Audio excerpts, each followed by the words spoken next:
My name is Randall Fallon, and I'm a civil rights lawyer, and I'm here today. My name is Randall Callanan, and I'm here today with the family of Fred Harris. Alice Garcia is here, the mother, as well as Fred's brother is here today, and members of the public to talk about what has not been done since the vicious murder of Fred Harris here at the Harris County Jail. Fred Harris was 98 pounds, a special needs student who had never been in trouble with the law before, yet he ended up purposefully in a cell with an extremely violent 240-pound convicted felon, and he was murdered. He should have never been in that cell. He should have never been up on the 6th floor to begin with, based upon his classification. The trial of Michael Ownby, who murdered Fred Harris, will be coming up on September. And while there's a protective order in our civil rights case, so I can't tell you the details of that video that I've seen, which is still secret, it is a horrible, vicious murder. There's no other way to describe it. So we're here today because yet as of today, Harris County has not done enough at this jail to protect others. Since Fred's passing, many other people have died of bad medical care, violence by other inmates, injuries by guards, because they're still understaffed. They need to raise the pay of these guards. They need to hire more guards. They need to hire more staff because they need to be watched. The inmates have to be watched. There's too many inmates per person. Furthermore, the evidence from HPD, from Harris County, and these other law enforcement agencies is not reaching the criminal justice system fast enough. The videos aren't reaching the criminal justice system fast enough. The 911 calls are not reaching the system fast enough. And the disciplinary records of the officers are not reaching the criminal justice system fast enough. And what happens is, while other jails have an average stay of 60 days per person, Harris County is over 200 days in jail, contributing to the overcrowding. There's a lot of problems. Next, we'll hear from Toby Stewart. My name is Joe Stewart. I am a civil rights activist and a retired youth sergeant. I spent 10 years supervising in the Houston City Jail. We are here today to advance the cause of justice for this family. A mother's lost a son. It was unnecessary. And the question should be, what is the record, what is the background of the man that killed this young man? What is his history? Should he have been in the same cell with this young man? We need transparency, we need accountability, and we are here to look for justice for this family. Thank you very much. Jeff? Hi, my name is Jeff Reese. I'm a former supervisor for the Harris County Sheriff's Office. I worked in the building that you see behind you, 1200, but I was assigned to 701 and the little baker over there. Pretty much worked everywhere after 26 years. And I think what's the worst thing to say is Monday I was at another press conference with the Crump Law Firm on 22 people that had filed another lawsuit against my former employer, and the reason that we're here today is the same reason. But the words policy and practice have come up. I think we need to get this changed. It's long overdue to stop killing innocent people. And it's also not fair to the employees here. It's a very, very dangerous environment, as you can tell. Nothing should ever happen to this family that happened to them. There's no excuse. Really, there is none. If anybody have any questions, my name is Reed, Jeff. I'll myself, you just talk to Randall. If you have any questions, I'll be happy to answer. Next we'll hear from the mother, Dallas Garcia. Hi guys. Tomorrow is Fred's 21st birthday, but instead of taking my son out to take a shot, he's dead. I can't do any of that. What happened to my son was unfair, it was unjust, and I'm really hoping to get justice for my son. I believe that, due to them not doing what they needed to do and care and protect my son, he's now dead, and I don't have him, and I love him and I miss him. We all miss him very much. And we're seeking justice, we're seeking change. We're hoping that, his death is in vain. We're praying that, they'll step in, do their job, and take care of the inmates because, whether they're inmates, whatever they've done, they're human beings and they deserve to be protected. We all deserve to be protected. And, I'm just seeking change and happy birthday, Fred. Does anybody have any questions for Dallas?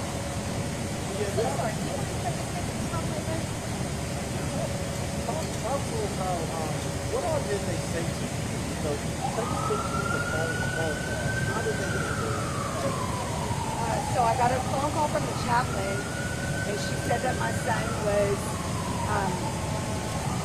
had been in an altercation, and that I needed to come check on him immediately. And by the time I made it here, when I saw my son, there was basically no bones in his face. He'd been brutally beaten, had been stabbed. The hospital staff tried to tell me that my son wasn't stabbed, and I was like, hey, this isn't right. What's going on? They gave me maybe an hour or two. It was just the most egregious thing that a parent can go through, to see that you don't have time, to really process it all. And they're like, hey, hospital policy saying you have to live, there's a sheriff there. It was impractical. Do you feel like they've been transparent and open? Not at all. What has it been like getting them? Well, there is no info. There's no info to get. They're not giving it to my attorney. No one ever called. I had one sheriff call me, and basically there's no excuse. We're sorry, there was nowhere else to put them. That's not good enough. Nobody hears that. Because yeah, they've done their investigation. We're still waiting to get that information. That hasn't been released to us. They won't release anything to us. Well, I don't want to say the Texas Ranger report has been released, but it's under protective order. Okay. So we cannot say the contents. As a matter of fact, one of the things that we're doing is we're asking the federal court to lift the protective order. I'll bore you with law. The protective order says anything marked confidential cannot be disclosed. So we got a bunch of confidential stuff. That's why I include the video of this horrific murder, but I cannot tell you about it. And so what we're doing is we're moving to lift the protective order so that the public can see about the videos and the records and so forth. Why are they hiding? Why are they hiding? Because if you were to see it, when this video is made public, the public is going to be outraged by what happened. There's going to be no question that they'll be wrong, that there was great wrongdoing in this matter. And like I say, I wish I could tell you more about it, but I can't. That's why we're moving to lift the protective order so that we can show the public the videos and the documents. Has the sheriff seen the video? Oh, the sheriff 100% has seen the video. You know that for a fact? I don't know for a fact, Okay. but I'm sure he would have, because it's a very controversial death, and the video is crystal clear. But once again, I have to wait to lift the protective order to tell you more about it. But when you do, it's horrific. It's Emmett Till stuff. How did Fred end up in the cell with this suspect? He was put there by guards, and these guards we sued. Originally, we didn't sue the individual guards because we didn't have their names. So that's something that's new. Is in our amended lawsuit, which we filed a couple months ago, we named the actual guards who didn't do their job, didn't do things correctly. They could have saved Fred. If they just wouldn't have had these two individuals together, Fred would be anticipating his 21st birthday. What was he in there for? Well, he was in there for here's what they said. He showed a knife. He showed a knife. He didn't injure anybody or anything like that. They claim that he showed a knife, but based upon my experience, that case probably would have been thrown out. And now Fred had never been arrested even one time in his entire life before, and he is 98 pounds, and so I don't know if somebody threatened him or what and why he showed a knife, but and once again that's alleged what he did, but he did not injure anybody. Sure enough, in jail or outside jail? Like, what was That's why he was in there. Yeah. No, well, oh, he was outside. Okay. Yeah, he never did anything in the jail. Okay. He had no disciplinary record whatsoever. They're not claiming he attacked anybody, injured anybody, did anything to him. Fred was just, a complacent inmate at the Harris County Jail, just waiting to be released. Well, was he given a bond? I'm not 100% sure about the bond history. Without going into the video, what type of response time are we talking about? Like with the correction officer? Well, I'd have to go into the video because that's where I would get the information. So, you're trying to get me in trouble there. The judge, I can't do it. That's your job, I know it. Hey, how long was he in jail for in that cell with it? I don't know about that. He was like in a holding cell, so he hadn't been in that particular cell for very long. He was in a holding cell. But how long was he in jail? Like? Oh, about a month. I'd say 2 or 3. 2 or 3 weeks he had been in jail. So he had been given bond, right? Well, it's in the records. You'd have to look it up. I'm not 100% sure if he had a bond or not. You knew he was in jail, like, were you trying to bond him out, or can you talk about the Yeah, can you go? we were trying to get a power of attorney. So when he got some legal representation, I asked him, I said, hey, what's the policy on power? Because, he needed to be, if he needed to be hospitalized, I didn't have the authority to do it. And so I was seeking to get legal power of attorney so that, we could basically help him a little bit more, because with him being 18, they were saying there was nothing they could do, like your hands were tied. And, he just, it's kind of hard, taking meds and those other things. So I was really worried about his health. And I told him that. I came, I showed him, his IEP from school. I was like, hey, here's his IQ, and the doctor said, hey, he's going to be in medical, nothing's going to happen to him, you don't have to worry. So, ultimately, this is what happened. Thank you.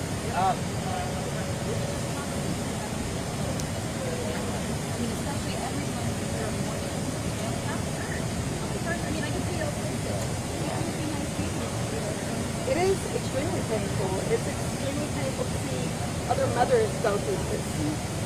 It's extremely painful to see what's happening in the Harris County Jail. It's extremely painful. Like I read about someone not getting insulin. How do you bring your child up to this age and see your child die in this manner? It's a nightmare. It's your worst nightmare. And then you have to relive it and relive it and relive it and relive it. And every time we do this, it's reliving, it's causing pain. Family functions are different. It's sad. Going out to eat sometimes, the clerk will be like, oh, hi, I saw you on the news. It's an everyday process. It's very painful. The jail has been checked on just recently, right? We had a federal organization come in and check the jail. And what was that report? Are you talking about the Texas Commission on Jail Standards? Yeah. Well, the recent Texas Commission on Jail Standards has indicated there still is a lack of staff, which is a major problem. There's many problems, but the major problem we feel is just the lack of staff. There was more staff, there'd be less inmate-on-inmate violence, there'd be less guard-on-inmate violence, there'd be less inmate-on-guard violence. And also there'd be more for the medical care. Now they have recently given some more for medical care. However, even that probably is not enough. Brenda, what's next? Well, what's next is we are filing a motion to lift the protective order to show the public the documents in this case and the videos that you will be totally shocked to see. And so that's what we're doing, and that's for the public's benefit. We want to see it done. Dallas wants to see it done. Dallas family members want to see it done, because they're not just mourning Fred, but they are worried that this will happen again and again and again unless more is done. What's the likelihood of that happening? I think the likelihood is that the public were to contact the commissioner's court. The commissioner's court is who holds the purse strings. Without that, the sheriff, he can ask for money, but without money, he cannot hire the individuals he needs to staff the jails properly. And also, they need to give these detention officers raises. In that manner, they can hire, not only more, but you can get a higher quality of detention guards. And I'm not disparaging all the detention guards, because many of these detention guards are doing a fine job. But if they were to get raises and more individuals hired, that would alleviate some of these problems. So besides you wanted to release video, you also have found another civil rights lawsuit, or is this just a lawsuit for this? Well, we have filed this lawsuit. Now, the lawsuit is for monetary damages because Fred has passed away. Legally, he cannot file a lawsuit to change something, but through the lawsuit, we're hoping that, and other lawsuits, that the Commissioner's Court will grant that money. More attention will be paid to the Harris County Jail, and the problems will be addressed properly. Now, is there any other family members who would like to say any words? You know what it's been like to be without Fred? I'm his older sister. This has been the most troubling thing I've ever had to deal with in our life. To see my mom going through something, my brother, my sister, everybody just so affected. It's been really hard. It's been hard to have our business in the media. It's been hard to go places and people want to show us videos and pictures of the lovely times and experiences that they've had with Fred because he's well known, well loved. Everybody loves him. Everybody has the best things to say about him. He is the most generous person I've ever met in my life. If he had $1, if he had $20, he's going to give you all $20. He would give you the shirt off of his back if he could. This has been the most difficult thing that we've ever had to deal with.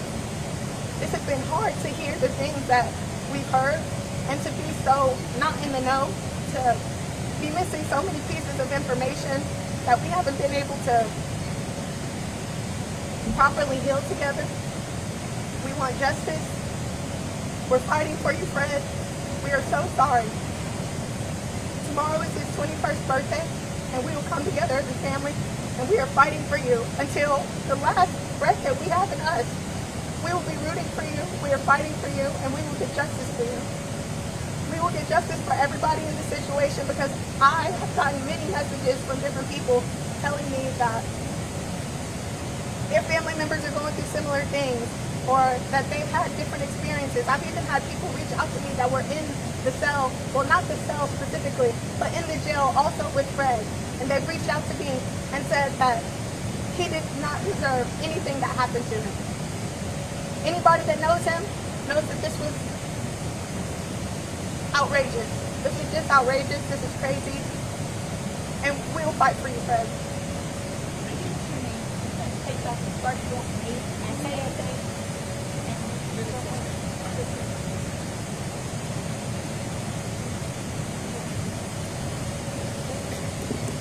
So, introduce yourself. My name is Jasmine Joy, and Fred was my brother.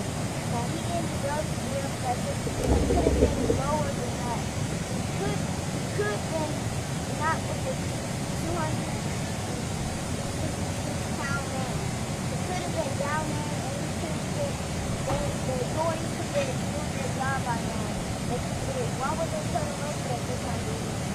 Something. Put him up there. You know he's bigger. You got to put him down. Other people like his age or something, put him down like this. Don't even put him up with a bigger man than him. He was 38, he was 18. We got to do this now. You don't have to put him anymore. Y'all don't know my family good. Thank you very much. What is your name? Jagger. What's your name? Jagger. Jagger? How do I spell that? Jagger. Perfect. And how old are you, Jagger?